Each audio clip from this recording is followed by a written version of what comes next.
దేవుని పరిశుద్ధ నామమునకు స్తోత్రం కలుగును గాక. ప్రభువైన యేసుక్రీస్తు నామములో యేసయ్య మినిస్ట్రీస్ జూమ్ మీటింగ్లో ఉన్న దేవుని బిడ్డలందరికీ హృదయపూర్వక వందనాలు. దేవునికి స్తోత్రం. దేవుని బిడ్డలారా, మన ప్రభువు బలమైన దేవుడు, సైన్యములకు అధిపతి అయిన దేవుడు. బలమైన దేవుడు, సైన్యములకు అధిపతి అయిన దేవుడు ఈ సంవత్సరము తన కృపను కలగని ఆజ్ఞాపించి మహిమ పొందే సంవత్సరంగా మన ప్రేయర్ సెల్లో మనకిచ్చాడు. కనుక అదే అంశాన్ని మనం ధ్యానిస్తున్నాము. ఇప్పటి వరకు ఒక 4 పాయింట్స్ అయినా ధ్యానించుంటాం మనము. సరే, ఈరోజు 5 పాయింట్స్ ధ్యానించాము. ఈరోజు 6వ పాయింట్ 7వ పాయింట్ ధ్యానించుకోబోతున్నాం. లేవియాకాండం 25వ అధ్యాయము 21వ వచనం. అయితే నేను 6వ ఏట నా దీవెన మీకు కలుగునట్లు ఆజ్ఞాపించేదను, అది 3 ఏళ్ల పంటను మీకు కలుగజేయను. మీరు 8వ సంవత్సరమున విత్తనములు విత్తి 9వ సంవత్సరం వరకు పాత పంట తినేదరు. దాని పంటను కూర్చు వరకు పాత దానిని తినేదరు. దేవునికి స్తోత్రం. దేవుని బిడ్డలారా, ఇది దేవుని బిడ్డలకు కలిగే మేలు గురించి దేవుడు తన కృప ద్వారా ఆజ్ఞాపిస్తున్నటువంటి విషయం. ఈ సందర్భం ఏంటి అనే విషయం కనుక చూస్తే 25వ అధ్యాయము 8వ వచనం నుండి మనకు చదివితే అర్థమవుతుంది. దేవుని బిడ్డలారా, ఇశ్రాయేలీలకు దేవుడు ఆజ్ఞాపించిన విషయం ఏంటంటే 6 సంవత్సరాలు మీరు 6 దినాలు పని చేయాలి, 7వ దినం విశ్రమించాలి. అలాగే మీ భూమిని 6 సంవత్సరాలు దున్నాలి, 7వ సంవత్సరం వదిలేసేయాల అని అంటే 7వ సంవత్సరం వదిలేయు. ఆ విధంగా 7 ఏండ్లు కలిగిన సంవత్సరంలో లెక్కించాలని 8వ వచనంలో రాయబడ్డాయి. ఆ 7 విశ్రాంతి సంవత్సరముల కాలము 49 సంవత్సరంలగును. అంటే 6 ఏళ్ళకు 1 సంవత్సరం చొప్పున 7వ సంవత్సరాన్ని విశ్రాంతి సంవత్సరము అంటారు. అయితే 7 విశ్రాంతి సంవత్సరంలో లెక్క పెట్టాలి. అంటే 7 సంవత్సరాలకు 1 సంవత్సరం విశ్రాంతి సంవత్సరం. అయితే 7 విశ్రాంతి సంవత్సరాలను లెక్క పెట్టాలంటే 7 ఏళ్ళు 49 సంవత్సరాలు లెక్కొస్తుంది. 50వ సంవత్సరాన్ని సునాద సంవత్సరము అని దేవుని వాక్యంలో రాయబడింది. మీరు 10వ వచనంలో ఆ సంవత్సరము అనగా 50వ సంవత్సరమును పరిశుద్ధపరిచి మీ దేశ నివాసులందరికీ విడుదల కలిగినదని చాటింపవలెను, అది మీకు సునాదముగా ఉండును. సునాదముగా అనే వర్డ్కి ఫుట్ నోట్లో జూబ్లీ అని రాయబడింది. Jubilee year. ఇప్పుడు 50 ఇయర్స్ బర్త్డే చేసుకుంటే జూబ్లీ ఇయర్ అని చెప్తారు. దేవుని బిడ్డలారా, ఇశ్రాయేల్ ప్రజలకు దేవుడు చెప్పాడు 20 సంవత్సరాలు మొదలుకొని 50 సంవత్సరాల వరకు ప్రత్యక్ష గుడారంలో పని చేయొచ్చు. 50 సంవత్సరాలు అయిన తర్వాత మీరు తీరిగ్గా ఉండాలా, మీ మీద బరువేం మోపకూడదు. ఒకవేళ మీరు వాలంటరీగా ఏదైనా పరిచర్య చేస్తే చెయ్యొచ్చు, కానీ పని చేయొద్దు అని చెప్తున్నాడు. పని చేయడానికి పరిచర్య చేయడానికి తేడా ఉంది. ఇప్పుడు మనము ఏదైనా ఒక స్థలంలో ఉద్యోగం చేసినామనుకోండి, దానికి జీతం తీసుకుంటాం కదా. గనక దాన్ని ఏమంటారంటే ఉద్యోగం చేస్తున్నావా, పని చేస్తున్నావా, జాబ్ చేస్తున్నావా అని అడుగుతారు. ఆ పనికి మనకు జీతం ఇస్తారు. కానీ పరిచర్య చేయడము అంటే ఇష్టం ఉంటే చేస్తారు, చేతనైతే చేస్తారు, లేకపోతే నిర్బంధ పెట్టి చేపించే అవసరం ఏమీ లేదు 50 సంవత్సరాల వయసు వచ్చినాక. అయితే ఇక్కడ మనం చదువుకున్న వాక్య భాగంలో ఏంటంటే దేవుడు ఇశ్రాయేలీలకు జూబ్లీ ఇయర్ని ఇచ్చాడు. ఏంటి ఆ జూబ్లీ ఇయర్ అంటే 7 సంవత్సరాలకు 6 సంవత్సరాలకు 1 సంవత్సరము విశ్రాంతి సంవత్సరం. ఆ విధంగా 7 విశ్రాంతి సంవత్సరాలను లెక్క పెట్టాలి. అంటే విశ్రాంతి సంవత్సరము 1, 6 సంవత్సరాలు పనిచేయడం ఒకటి, అంటే 6 + 1 కలిసి 7 సంవత్సరాలు. ఆ విధంగా 7 విశ్రాంతి సంవత్సరాలను మీరు లెక్క పెట్టుకుంటే 7 ఏళ్ళ 49 సంవత్సరాలు అవుతుంది. 49 సంవత్సరాలు అయిన తర్వాత మరుసటి సంవత్సరాన్ని 50వ సంవత్సరంను జూబ్లీ ఇయర్ అంటారు. అయితే ఆ జూబ్లీ ఇయర్ వచ్చినప్పుడు మీరు పని ఏం చెయ్యొద్దు, విత్తకూడదు, కోయకూడదు, మీరు వదిలేసేయాలని ఇశ్రాయేలీలకు దేవుడు బోధించాడు. మీరు 8వ వచనం నుండి 25వ అధ్యాయము 8వ వచనం నుండి 22వ వచనం వరకు చదివితే మీకు అర్థమైపోతుంది. జూబ్లీ ఇయర్ అంటే చాలా సంతోషపడవచ్చు. ఎవరైనా అమ్ముకున్నది ఏమన్నా భూమి ఉంటే జూబ్లీ ఇయర్లో వాళ్ళకి తిరిగి వస్తుంది. ఎవరైనా ఒకరు పనికి చేరిండ్రు అనంటే విశ్రాంతి నొందే సంవత్సరం జూబ్లీ ఇయర్ వచ్చినప్పుడు ఆ పనివానికి కొంత స్వేచ్ఛా స్వాతంత్రాలు కల్పించబడతాయి. ఉదాహరణకి ఒక యజమానుని దగ్గర ఒక పనివాడు చేరితే, యజమానుడు వివాహం చేస్తే ఆ భార్య పిల్లలు అక్కడే ఉండాలంట. ఈ వ్యక్తి ఎవరికైతే వివాహం చేసినరో వాళ్ళు మాత్రం వెళ్ళిపోవచ్చట. అయ్యో నేను నా భార్య పిల్లల్ని వదిలిపెట్టిపోను, నా యజమానుని ప్రేమిస్తున్నా, నా భార్యను ప్రేమిస్తున్నా, నా పిల్లలను కూడా ప్రేమిస్తున్నా అని వాళ్ళు అక్కడే దాసునిగా ఉంటే వాళ్ళని నిరంతరము దాసులు అంటారు. లేదు నేను ఇంకా వేరే దగ్గర పని చేసుకుంటా, నేను వెళ్ళిపోతా అంటే యజమానుడు పెళ్లి చేసిండు గనక ఆ భార్య పిల్లల్ని అక్కడ వదిలిపెట్టిపోవాలి. ఏది ఏమైనా భూమిని శాశ్వతంగా విక్రయించకూడదు. జూబ్లీ ఇయర్ వచ్చిందంటే దాన్ని ఎవరైతే అమ్ముకున్నారో వాళ్ళకి అది తిరిగి వస్తుంది అని చెప్తున్నారు. అంటే ఇప్పుడు ఉదాహరణకి నేనే ఉన్నాను అనుకోండి, నాకు ఇల్లు గడవకనో ఏదో పొలము ఏమన్నా ఉంటే అమ్ముకున్నాను అనుకోండి, ఈ విశ్రాంతి సంవత్సరము జూబ్లీ ఇయర్ వచ్చేసరికి నాది నాకు తిరిగి వచ్చేస్తుంది. అంతేకాదు ఇశ్రాయేలీలకు దేవుడు చెప్తుండు, ఇదిగో మీకు జూబ్లీ ఇయర్ వచ్చేసింది కదా, జూబ్లీ ఇయర్ వచ్చినప్పుడు మీరేమి విత్తొద్దు, కోయొద్దు, పంట కూర్చొద్దు, ఏమి చెయ్యొద్దు. ఎందుకో తెలుసా? మరి మేమేం తింటాము అని మీరు అడగొద్దు. మీకు 6వ సంవత్సరమే 3 సంవత్సరాల పంట ఇస్తా అని భూమికి ఆజ్ఞ ఇస్తాడంట. ఆ పంట పండే పంటకు దేవుడు ఆజ్ఞాపించేస్తాడట. ఏమని?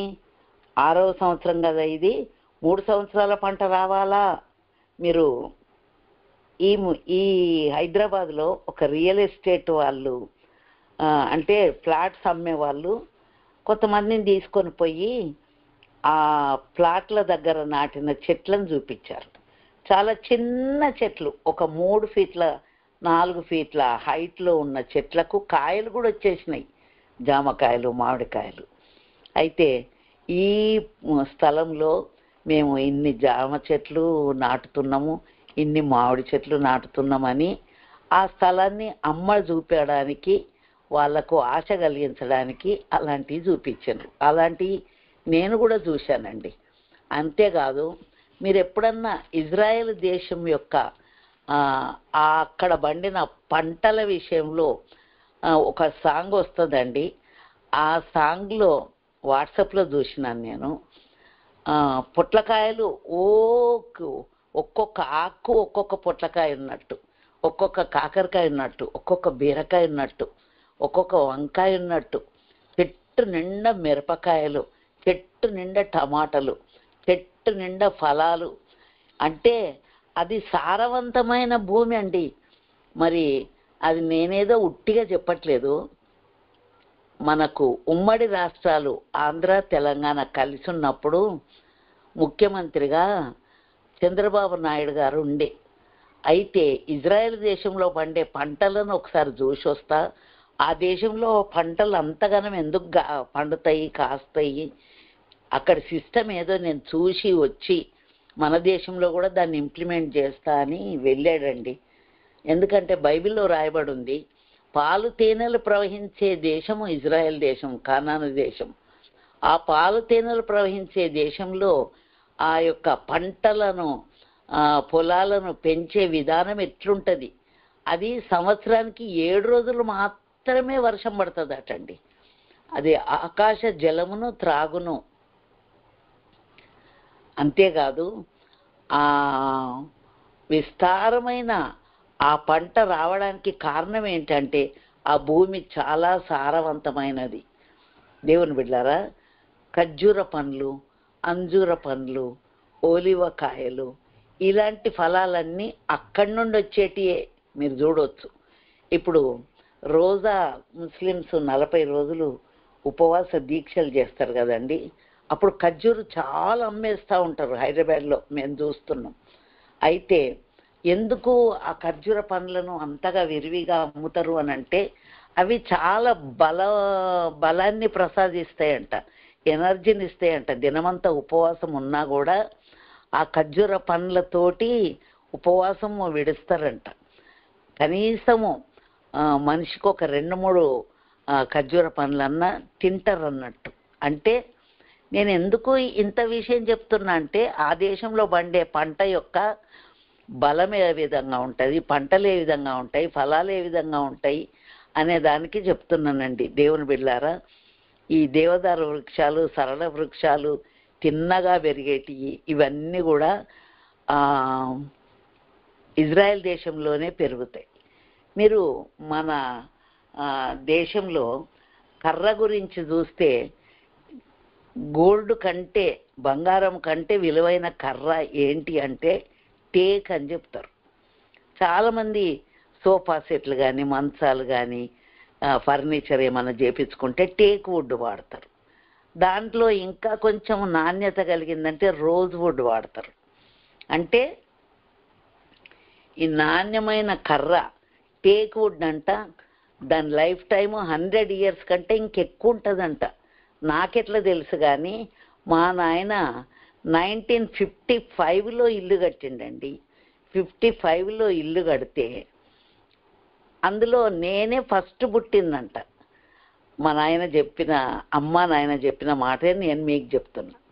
అయితే మధ్యలో ఆ యొక్క ఇల్లును కొంచెం రినోవేట్ చేసేటప్పుడు అప్పుడు వేసిన ఆ రీపర్స్ అవన్నీ తీస్తే ఎంత చెక్కు చెదరకుండా ఉన్నాయంటే చెప్పొద్దు. అంటే మాకు అర్థమైన విషయం ఏంటంటే టేక్ వుడ్ చాలా ప్రాధాన్యత కలిగింది, విలువైంది, ప్రాముఖ్యమైంది.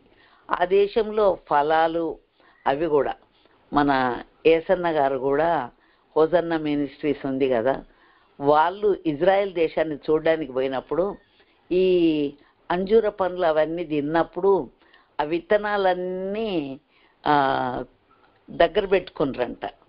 ఎందుకు? ఈ విత్తనాలు తీసుకుపోయి మా ఇండియాలో కూడా వేస్తాము అని. అన్నీ ఒక దగ్గర వేస్తే మళ్ళీ పంట రాకపోగల్లా అని బావి దగ్గర ఒక 2, ఇంకా నీళ్లు ప్రవహించే స్థలంలో ఇంకొక 2, రకరకాలుగా అక్కడ 2, అక్కడ 2, అక్కడ 2, ఎప్పుడు నీటి తాకిడి తగిలే తేమ చెమ్మ ఉన్నటువంటి ప్రదేశాల్లో వేస్తే విత్తనాలు చక్కగా మొలుస్తాయని వేసిండ్రంట. అయితే ఏదో 1, 2 వచ్చినాయంట, కానీ అన్నీ రాలేదు. అప్పుడు అర్థం ఏంటి అని చూస్తే మన దేశంలో ఉన్న భూమికి ఆ దేశంలో ఉన్న భూమికి చాలా డిఫరెన్స్. ఆ దేశంలో సారవంతమైన భూమి ఉందండి. దేవుని బిడ్డలారా, 2008లో నేను ఫస్ట్ టైం అమెరికాకు వచ్చాను. ఫస్ట్ టైం అమెరికాకు వస్తే మా సోని వాళ్ళ ఇంట్లో ఒక టమాటా చెట్టు ఉండే. ఆ టమాటా చెట్టుకు టమాటా కాయలు కాసున్నాయి. అయితే అది నా చెయ్యి ఎంత వెడల్పుగా ఉందో అంత టమాటా పండు ఒక్కటే వచ్చింది. అంటే ఒక్కటే పండు, చెట్టు అంతా ఒక్కటే పండు రాలేదు. ఆ ఒక్క పండు వచ్చినా కూడా అది నా చెయ్యి అంత వెడల్పుకుంది. అంటే ఆ భూమిని బట్టి సారవంతంగా ఉన్నాయేమో అని. ఒకసారి మా సోని వాళ్ళ అత్తమ్మ కూడా ఇండియాకు వచ్చినప్పుడు చెప్తుంది, సొరకాయ కాసింది మా బ్యాక్ యార్డ్లో, ఆ తీగలకు సొరకాయలు వచ్చినాయి.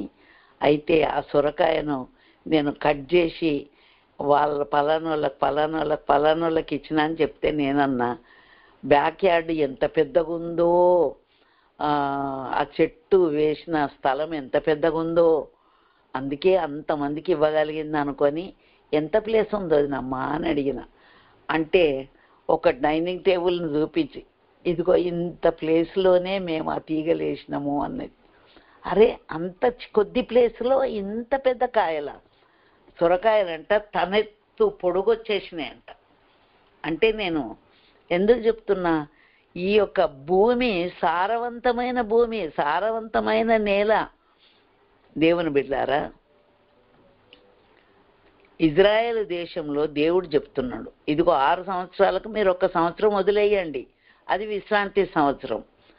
అయితే 6 సంవత్సరాలకు ఒకటి విశ్రాంతి సంవత్సరం అయితే 7 విశ్రాంతి సంవత్సరాలను లెక్క పెట్టండి.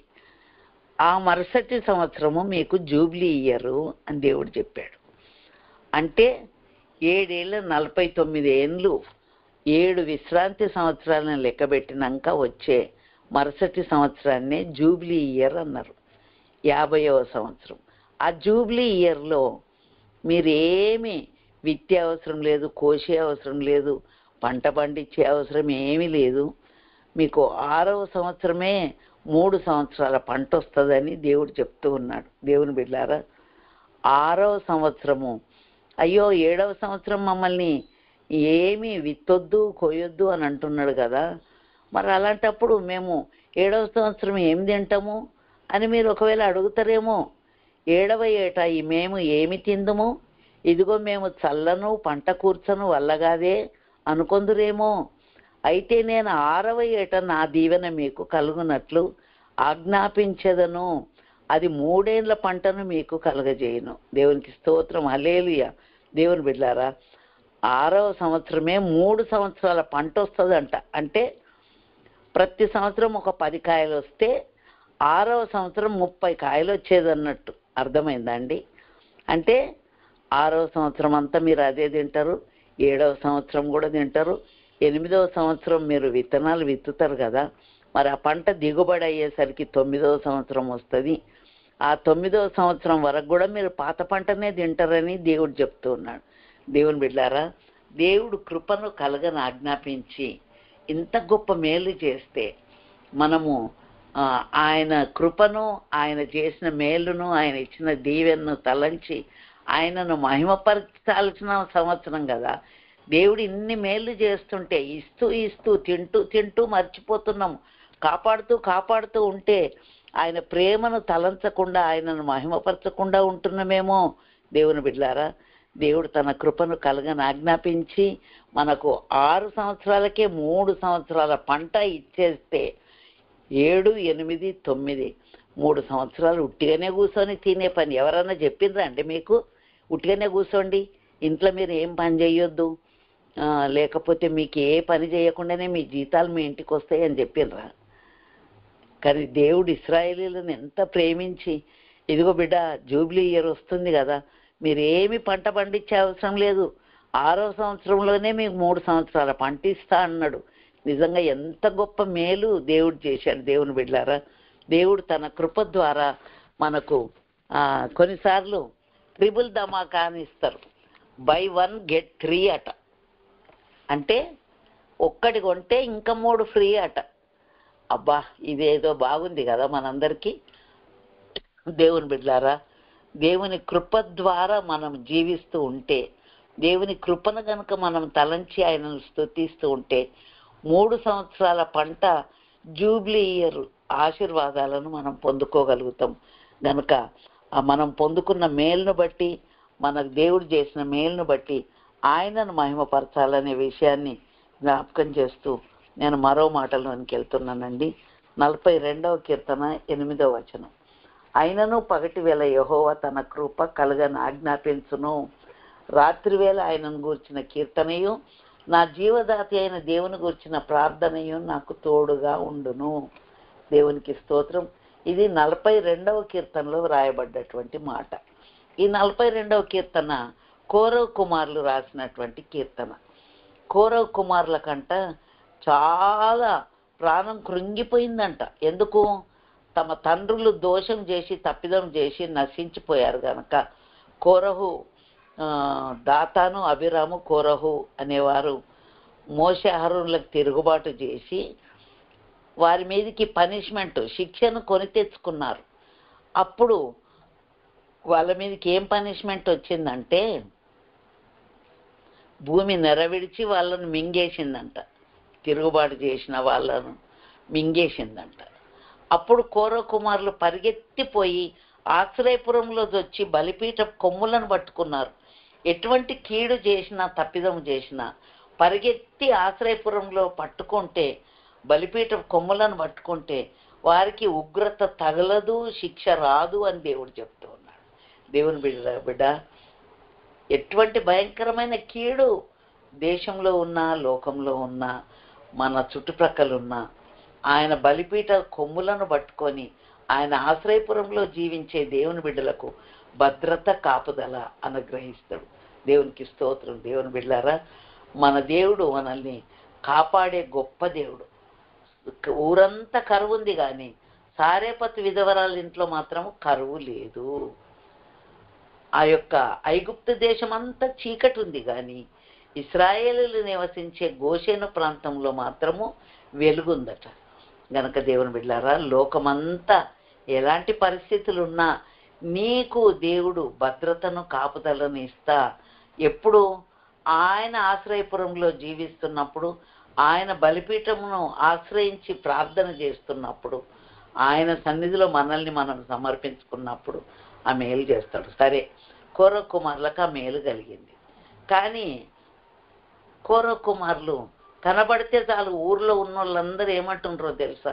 ఇదిగో వీళ్ళ నాయననే తిరుగుబాటు చేసి వీళ్ళ మీదకి ఇంత ఉగ్రత తెచ్చిపెట్టిండు, వీళ్ళ నాయన చేయబట్టి ఇంత శాపం వచ్చింది అని ఆ విధంగా అన్నప్పుడంట కౌరవ కుమారులు కృంగిపోయి ఈ మాట రాస్తూ ఉన్నారు. 42వ కీర్తన 5వ వచనంలో, నా ప్రాణమా నీవేళ కృంగి ఉన్నావు, నాలో నీవేళ తొందరపడుతున్నావు, దేవుని యందు నిరీక్షణ ఉంచుము, ఆయనే నా రక్షణకర్త అనియు నా దేవుడనియు చెప్పుకొనుచు ఇంకనూ నేను ఆయనను స్తుతించెదను. నా దేవా, నా ప్రాణము నాలో కృంగి ఉన్నది గనుక నీవు యోర్దాను ప్రదేశం నుండి, హెర్మోను పర్వతం నుండి, మీసారు కొండ నుండి నేను జ్ఞాపకం చేసుకుంటూ ఉంటే నాకెంతో కృంగుదల వచ్చేస్తుంది. అయినా నీవు నీ కృపను కలగని ఆజ్ఞాపించి జీవదాత అయిన దేవుని గూర్చిన ప్రార్థన నాకు తోడుగా ఉంచి నన్ను నీవు కాపాడుతున్నావు. 7వ వచనంలో ఏమని చెప్తాడంటే, కరడును పిలుస్తుందంట. అంటే కరడు అనే దానికి ఫుట్ నోట్లో అలా అని ఉంది. మీరు ఎప్పుడైనా సముద్ర తీరంలో నిలబడి చూశారా అండి? ఎవరో పిలిచినట్టే పరిగెత్తి వస్తాయి. ఒక అల తర్వాత ఇంకొక అల, నేను పోతున్నా నువ్వు రా అన్నట్టుకు వస్తాయి. నేను ఆ బాంబేలో ఒక్కసారి సముద్ర తీరంలో నిలబడి చూశానండి. ఇంకా 2-3 సందర్భాల్లో కూడా సముద్ర తీరంలో నిలబడి చూశాను. అలలు ఎంత భయంకరంగా వస్తాయంటే ఒక్కొక్క పెద్ద పెద్ద అల మనం నిలబడ్డ స్థలం నుండి మనల్ని లోపలికి లాక్కొని కూడా పోతాయి. లేకపోతే ఆ లోపలున్న వాళ్ళను బయటికి కూడా తెస్తాయి. నేను ఎందుకు ఈ విషయం చెప్తున్నానంటే, నా చెల్లి ఒకసారి వైజాగ్లో సముద్రంలో బోట్ రైడింగ్కి పోయిందట. సరిగ్గా ఆ బోట్కున్న మిషన్ ఊడిపోయి బోటు తిరగబడిపోయింది. వీళ్ళు లైఫ్ జాకెట్లు వేసుకున్నారు కానీ అందులో 4 వ్యక్తులు ఉన్నారు. మా చెల్లి 2 కుమారులు, వాళ్ళ ఆడబిడ్డ కూతురు, 4 ఉన్నారు. ఆ బోటు ఇట్లా తిరగబడుతూ అలల చేత కొట్టబడుతున్నప్పుడు జీసస్ సేవ్ మీ అని గట్టిగా అరిచి అందులో పడిపోయినరట. ఆ పడిపోయిన తర్వాత ఇంకా వాళ్ళు అన్కాన్షియస్ అయిపోయినరు. ఒక అల కొట్టుకొచ్చి వాళ్ళను ఆ ఒడ్డుకు పడేసిందండి.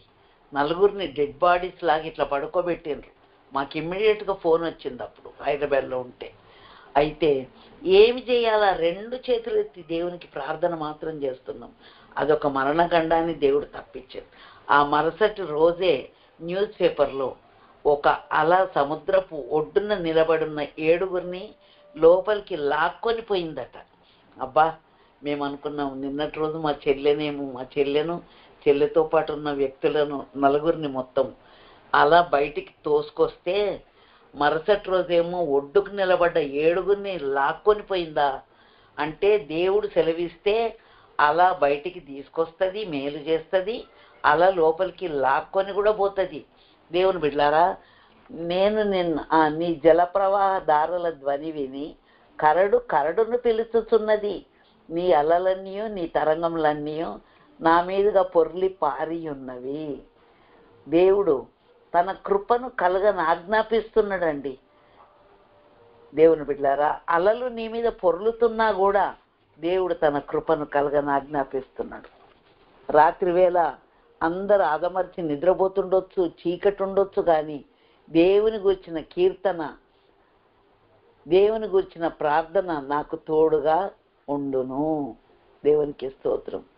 రాత్రి వేళ ఆయన గురించిన కీర్తన, పగటి వేళ దేవుని కృప కలగని ఆజ్ఞాపించినందుకు మనం బ్రతుకుతున్నాం. దేవుని బిడ్డలారా, ఇందాక ప్రమాదం తప్పించబడ్డదని చెప్పింది మా చెల్లి. మనకు పాట పాడుతుందండి. సంవత్సరంలో ఒక్కసారి పరిశుద్ధుడు పరిశుద్ధుడు పరిశుద్ధుడు అని మనము పాడి స్తుతిస్తాం కదా. అప్పుడు తబితా జాషువా గారు కూడా పాడతారు. మీరు మన ప్రేయర్ సెల్లో మీరు చూడొచ్చు. ఆ వాళ్ళను దేవుడు బ్రతికించి తీసుకొచ్చాడు. నేను ఎందుకు చెప్తున్నంటే 11వ వచనంలో కూడా, నా ప్రాణమా నీవేళ కృంగి ఉన్నావు, నాలో నీవేళ తొందరపడుతున్నావు. అదే మాట 43వ కీర్తన 5వ వచనంలో కూడా సేమ్ వర్డ్ ఉంది. అదే 4 లైన్లు, నా ప్రాణమా నీవేళ కృంగి ఉన్నావు, నాలో నీవేళ తొందరపడుతున్నావు, దేవుని యందు నిరీక్షణ ఉంచుము, ఆయనే నా రక్షణకర్త, నా దేవుడు, ఇంకనూ నేను ఆయనను స్తుతించదును. ఇది కోరహ్ కుమారులు రాసిన కీర్తన. కోరహ్ కుమారుల ప్రాణం కృంగిపోయినప్పుడు, తొందరపడుతున్నప్పుడు దేవుని యందు మాత్రమే నిరీక్షణ ఉంచి, ఆయనే నా రక్షణకర్త, నా దేవుడు, ఇంకనూ ఎవ్వరేమనుకున్నా, పరిస్థితులు ఎట్లున్నా, దేవుని పనిష్మెంట్ వస్తున్నా, మేం మాత్రం ఆశ్రయపురాన్ని ఆశ్రయించి ఇవన్నిటి నుండి విడుదల పొందుతామని వాళ్ళు దేవుని మహిమపరుస్తూ ఉన్నారు. దేవునికి స్తోత్రం. దేవుని బిడ్డలారా, మరి దేవుని బిడ్డలమైన మనల్ని శ్రమ వెంబడి శ్రమ, కరడు వెంబడి కరడు, అల వెంబడి అల మనల్ని ముంచేటువంటి పరిస్థితిలో, మీరు మార్క్స్ వార్త 4వ అధ్యాయంలో చూస్తే, చిన్న దోణిలో యేసుప్రభు శిష్యులు యేసుప్రభుని తీసుకొని బయలుదేరిపోతుంటే పెద్ద తుఫాను కొట్టిందటండి. చిన్న దోణె, పెద్ద తుఫాను. అయితే ఓడ మునిగిపోయే పరిస్థితులు వస్తే, యేసయ్యా మమ్మల్ని కరుణించు, మమ్మల్ని రక్షించు అని కేకలు వేయగా, అల్ప విశ్వాసులారా మీరు ఎందుకు భయపడుతున్నారు అని దేవుడు సముద్రాన్ని, తుఫాను గద్దించి అద్దరికి చేర్చాడు. దేవునికి స్తోత్రం. దేవుని బిడ్డలారా, మన దేవుడు తుఫానును, మన జీవితంలో ఎదురయ్యే తుఫాన్లు ఉన్నట్టే సమాధానంగా ఉన్నట్టే ఉంటాము. ఒక్కసారే పరిస్థితులన్నీ గందరగోళంగా తారుమారైపోతాయి, తిరగబడిపోతాయి. అబ్బా, ముందు పెట్టుకున్న అన్నాన్ని కూడా తినకుండా పడేసే సందర్భాలు కూడా వస్తాయి. ఇంత పెద్ద గొడవ అయింది ఏంటి ఒక్క మాటకు అని మనమే ఆశ్చర్యపోతాం. కానీ దేవుడు తన కృపను కలగని ఆజ్ఞాపించి మనకు తోడుగా ఉండి మన జీవితంలో ఎదురైన ప్రతి తుఫాను సద్దనిపే గొప్ప దేవుడు. దేవునికి స్తోత్రం. దేవుని బిడ్డలారా, మనకు ఈ 2 మాటల ద్వారా దేవుడు తాను ఆజ్ఞాపించి మనల్ని ఈ అలల ద్వారా మునిగిపోకుండా కాపాడిన దేవుడు. అంతేకాకుండా మరి విశ్రాంతి సంవత్సరంలో 3 సంవత్సరాల పంటనిచ్చి ఆశీర్వాదం ఇచ్చి పోషించిన దేవుడు. తన కృప ద్వారా మాత్రమే ఈ యొక్క కార్యాలు జరగడానికి ఆజ్ఞాపిస్తూ ఉన్నాడు. అట్టి దేవుణ్ణి మహిమపరచాల్సిన బాధ్యత మన మీద ఉంది కనుక దేవునికి స్తోత్రం చెల్లిస్తూ, దేవుని బిడ్డలారా, దేవుడు ఈ సంవత్సరం తన కృపను కలగని ఆజ్ఞాపించి మనకు మేలు చేస్తూ ఉండగా ఆయనను మహిమపరిచే బిడ్డలంగా ఉండడానికి దేవుడు తన కృప మెండగా మనందరికీ దయచేయునుగాక. ఆమేన్. వాగ్దాన వాక్యం చదువుతానండి. 34 కీర్తన 9వ వచనం. యెహోవా భక్తులారా, ఆయన యందు భయభక్తులు ఉంచుడి, ఆయన యందు భయభక్తులు ఉంచువానికి ఏమీ కొదవలేదు, ఏమీ కొదవలేదు. దేవునికి స్తోత్రం. ప్రార్థన చేసుకున్నాం. స్తోత్రం నాయన, మా దయగలిగిన ప్రభా, మీరు ఇచ్చిన వాక్యం కొరకు వందనాలు చెల్లిస్తున్నాం ప్రభా. తండ్రి నాయన, మీరు ఇశ్రాయేలీలకు జూబ్లీ ఇయర్ని ఇచ్చినప్పుడు 6 సంవత్సరాల 6వ సంవత్సరంలోనే 3 సంవత్సరాల పంటనిచ్చి 7, 8, 9 సంవత్సరాలు వారిని పోషించినట్టుగా, వారు తీరుబడిగా ఉండేటట్టుగా వారిని చేశారు. చేసిన గొప్ప మేలు కొరకు మీకు వందనాలు చెల్లిస్తున్నాను. మీ కృప కొరకు వందనాలు. మీ నామాన్ని మహిమపరుస్తున్నామయ్యా. అంతేకాదు నాయన, 42వ కీర్తన 8వ వచనంలో అలలన్నీ, తరంగాలన్నీ మా మీద పొర్లి పారుతూ ఉండగా, కరడును పిలుస్తూ ఉండగా, జీవదాత అయిన దేవుని గురించిన ప్రార్థన, ఆ కీర్తన మాకు తోడుగా ఉండి మమ్మల్ని నడిపిస్తూ ఉంది గనక ప్రభా, మీరు మాకు కృప కలుగని ఆజ్ఞాపించి పోషిస్తూ నడిపిస్తున్నందుకు, తప్పిస్తున్నందుకు, అద్దరి చేరుస్తున్నందుకు మీకు ఎంతో వందనాలు చెల్లిస్తున్నాం నాయన. ఈ వాక్యం విన్న ప్రతి బిడ్డను కూడా దీవించండి నాయన. ప్రతి ఒక్కరి జీవితంలో అలల వంటి శ్రమలు ఎన్ని వచ్చినా కూడా అవన్నీ తప్పించండి ప్రభా. దేవానికి స్తోత్రములు నాయన. అంతేకాకుండా ప్రభా, 1 సంవత్సరంలోనే 3 సంవత్సరాల పంటని ఇచ్చి ఎంత ఆశీర్వదించి అభివృద్ధి పరుస్తానన్నావు నాయన. ఆ జూబ్లీ ఇయర్ను మా జీవితంలో కూడా నడిపించి, రప్పించి మమ్మల్ని ఆశీర్వదించు ప్రభా. అయ్యా, నిన్ను నమ్మిన బిడ్డల్ని నువ్వు తలగా ఉంచుతా కానీ తోకగా ఉంచను అన్నావు. పైవాడిగా ఉందువు కానీ క్రిందివాడిగా ఉండవు అన్నావు ప్రభా. నీ వాక్యాన్ని, నీ మాటను శ్రద్ధగా విని నీ ఆజ్ఞలను గైకుంటే ఈ దీవెనలన్నీ మా మీదకి వస్తాయి అన్నావు గనక ప్రభా, కృపగల దేవా, నీ కృపను కలగని ఆజ్ఞాపించి మాకు మేలు చేయండి ప్రభా. మీరు మాకు మేలు చేస్తూ ఉండగా మేము నిన్ను మహిమపరచుటకు సహాయం చేయండి. మమ్మల్ని, మా జీవితాలను, మా ధోనిలను మునిగిపోకుండా అద్దరికి చేరుస్తున్న గొప్ప దేవా, మీ నామాన్ని మేము గొప్ప చేసి మహిమపరచుటకు సహాయం చేయమని, ఈ ప్రేయర్సెల్లో ఉన్న ఈ వాక్యం విన్న ప్రతి బిడ్డను కూడా ఆశీర్వదించమని యేసు నామమున ప్రార్థిస్తూ ఉన్నాను కన్న తండ్రి. ఆమేన్.